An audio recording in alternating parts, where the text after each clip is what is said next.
if you think about the uncertainty that's happening in the marketplace, and you think about the very fundamentals, the very bedrock fundamentals of a capitalist system and how it can work well or how it will fail, you have to believe that there is a bedrock tenet, a bedrock proposition that says we, whether we are individual consumers or individual investors or individual managers, need to have accurate and timely and transparent information.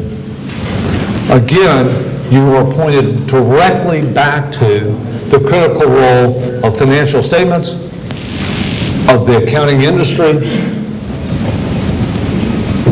and information generally to say we need to do this right.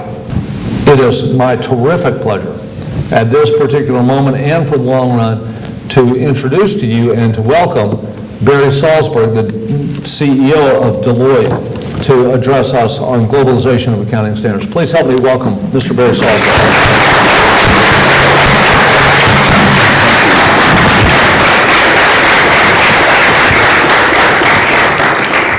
Thank you. Can you all hear me? I think it works well. Good evening. I'm actually delighted to be here. It's a wonderful place to be, especially now, here in Washington on a wonderful day. I come to Washington often. It's one of my favorite cities. I find myself here regularly, frankly. In fact, I'm on the road a lot. I do a lot of traveling in the role that I'm in, and probably if you tallied up the days I'm out from my office more than half the time, if not greater than that. And my travels allow me to really meet clients throughout our country, throughout the world, and many of my colleagues in many fascinating parts around the world. But wherever and whatever the purpose of my visits might be, one factor in that regard is constant, and that is reaching my destination is always a pleasure. In this world of travel as it is, or at least it's a relief. I suspect that the same holds true for the road trip that our financial reporting system is embarking on.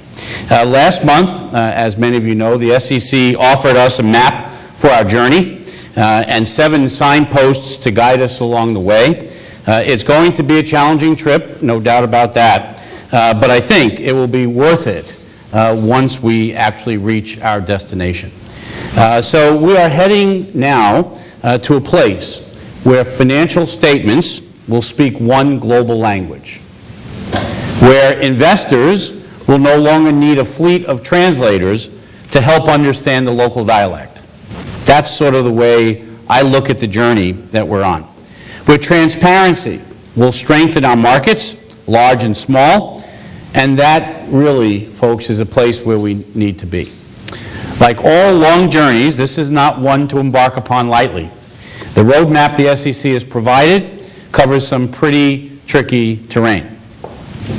Even today, when more than 100 countries already use IFRS, and it's on the verge of becoming the de facto universal language of financial reporting, many questions remain. Let me give you a couple of those questions.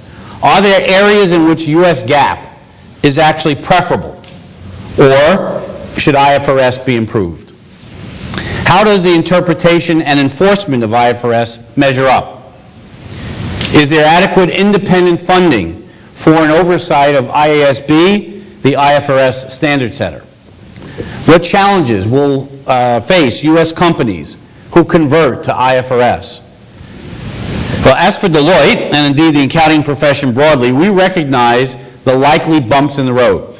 But we believe that the goal must be one single set of high-quality financial reporting standards used around the globe. Time and effort invested now to safely reach each signpost will allow us to better keep pace with global developments well into the future. And we're committed to that goal because moving to one set of global accounting standards will greatly enhance the transparency and comparability of financial reporting worldwide. This will benefit the capital markets at every level, from corporations seeking financing, to investors seeking to purchase securities, to regulators seeking greater market access. For one thing, it will allow investors to compare the performance of companies regardless of where those companies are listed or the country or region in which they operate. And that's why we have been lending our voice and our analysis to the discussion, working with regulators to ensure an orderly and efficient transition. One benefit to U.S. acceptance of IFRS is that it will ensure that we remain a leader and have a place at the table as key decisions are made about how international standards are set and interpreted. We know that it's not as easy as saying, okay, I'll speak your language now. Adapting to IFRS will require a totally different mindset, not just for the current crop of auditors and accountants, but for future generations who will enter the profession. So our approach to teaching accountants has to shift. And it's not just a matter of replacing textbooks.